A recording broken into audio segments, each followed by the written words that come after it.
حضرت سرکار فاروق اعظم رضی اللہ تعالیٰ عنہ کو نہیں جانتا ہے، 25 لاکھ مربع میل کے مالک اور سرکار کے ایسے خلیفہ کہ جب حضرت عمرو بن عاص رضی اللہ تعالیٰ عنہ کو مصر کا گورنر بنا کر کے بھیجا تھا، حضرت سرکار عمر بن خطاب رضی اللہ تعالیٰ عنہ نے عمرو بن عاص کو بھیجتے وقت ارشاد فرمایا تھا، اے عمرو بن عاص، مخلوق خدا کے ساتھ انصاف کرنا، اگر دریائے نیل کے کنارے کوئی کتا بھوکا مر گیا تو قیامت کے دن تم سے سوال کیا جائے گا، تم سے پوچھا جائے گا۔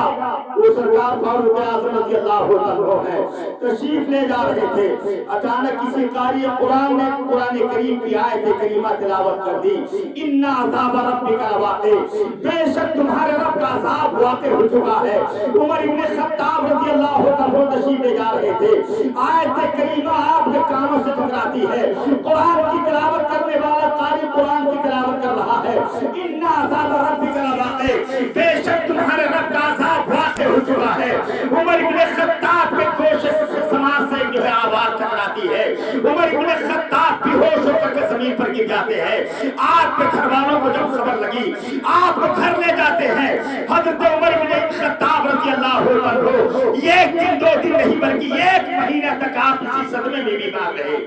عزیزان ملت اسلامیہ، جن کی نیکیوں کا حال یہ ہے، حضرت عائشہ طیبہ طاہرہ رضی اللہ عنہا نے بارگاہ رسالت میں آسمان کہ ستاروں کو دیکھنے کے بعد عرض کیا تھا، یا رسول اللہ هل تكون لأحد من الحسنات عدد نجوم السماء، یا رسول اللہ کیا ہم میں سے کسی کی نیکیاں آسمان کے ستاروں کے برابر ہیں؟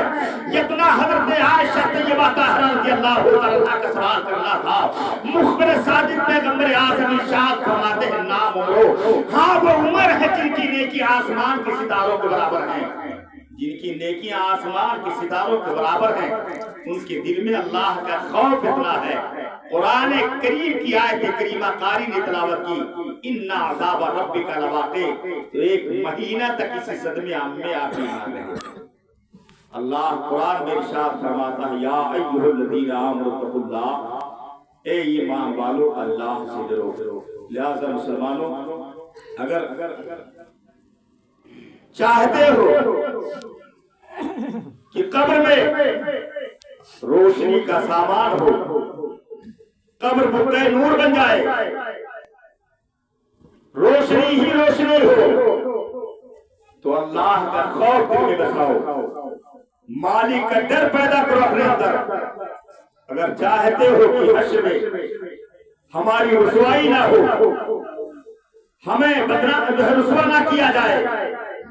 تو اللہ تبارک و تعالیٰ کا خوف پیدا کرو۔ اگر اللہ تبارک و تعالیٰ کا خوف پیدا ہو گیا تو انشاءاللہ الرحمن، چاہے دنیا کی زندگی ہو، چاہے قبر کی زندگی ہو، چاہے حشر کی زندگی ہو، ہر زندگی آپ کی روشن و تابناک رہے گی۔ چلتے چلتے غوث اعظم سرکار کا وہ واقعہ، ہر سال 11ویں شریف کے موقع پر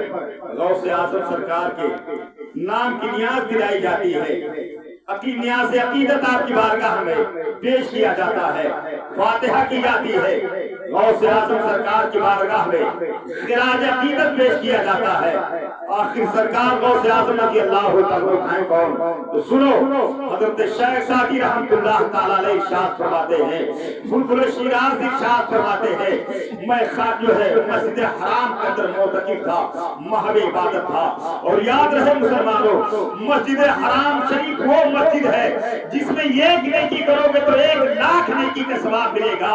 1 بار سبحان اللہ کہو گے تو 1 لاکھ مرتبہ سبحان اللہ کہنے کا ثواب دیا جائے گا، 1 رکعت اگر نماز پڑھو گے تو 1 لاکھ رکعت نماز کا ثواب دیا جائے گا۔ مسجد حرام شریف وہ مسجد حرام ہے۔ حضرت شیخ سعدی رحمۃ اللہ تعالیٰ علیہ ارشاد فرماتے ہیں، میں اسی مسجد حرام شریف میں محو عبادت تھا، معتکف تھا، میں نے دیکھا آج کی آدھی رات ہے، کوئی خانہ کعبہ کی دیواریں پکڑ کر کے رب کی بارگاہ میں عرض کر رہا ہے، اے پروردگار اگر میرے اعمال تیری بارگاہ کے لائق نہیں ہے تو قیامت کے دن مجھے اللہ کا اندھا کر کے اٹھانا پروردگار مجھے قیامت کے دن اندھا اٹھانا حضرت شیخ سعدی رحمۃ اللہ تعالیٰ علیہ کے کانوں سے جب یہ آواز ٹکراتی ہے حضرت شیخ سعدی رحمۃ اللہ تعالیٰ علیہ جو ہے حیرت و استعجاب میں پڑ جاتے ہیں کہ ہم تو قیامت میں عافیت چاہتے ہیں امن و امان چاہتے ہیں اور یہ اندھا ہونے کی دعا مانگ رہا ہے آخر یہ کون ہے حضرت شیخ سعدی رحمۃ اللہ تعالیٰ علیہ فرماتے ہیں میں اس کے قریب گیا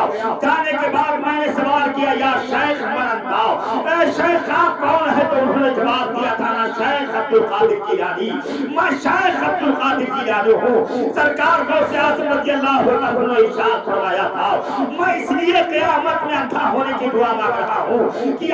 قیامت کا دن وہ دن ہے کہ انبیاء کرام کا اجتماع ہوگا تمام صالحین تشریف فرما ہوں گے تمام شہداء کا اجتماع ہوگا تمام صحابہ تشریف فرما ہوں گے غوث ابدال قطب تمام جو ہے تمام اولیاء کرام تشریف فرما ہوں گے اگر میرے اعمال رب کی بارگاہ کے لائق نہیں ہوں گے تو مجھے اللہ کے ان نیک بندوں کے سامنے رسوا ہونا پڑے گا ذلیل ہونا پڑے گا اس لیے میں رب کی بارگاہ میں عرض کرتا ہوں اے پروردگار اگر میرے اعمال تیری بارگاہ کے لائق نہیں ہے تو قیامت کے دن مجھے اندھا کر کے اٹھانا تاکہ تیرے نیک بندوں کے سامنے مجھے رسوا نہ ہونا پڑے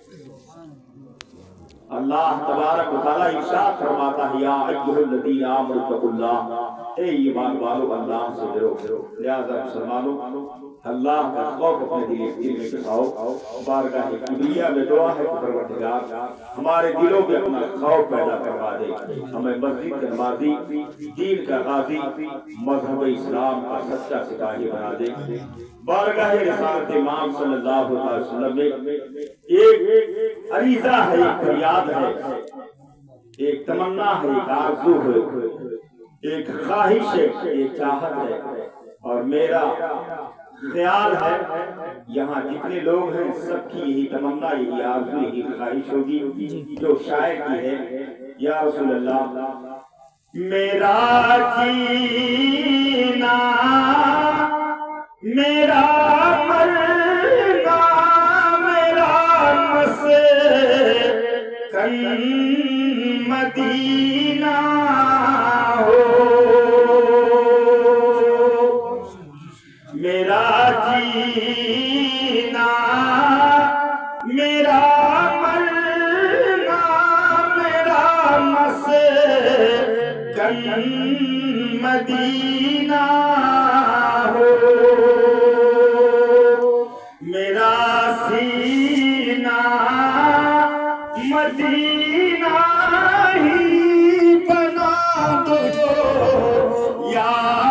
رسول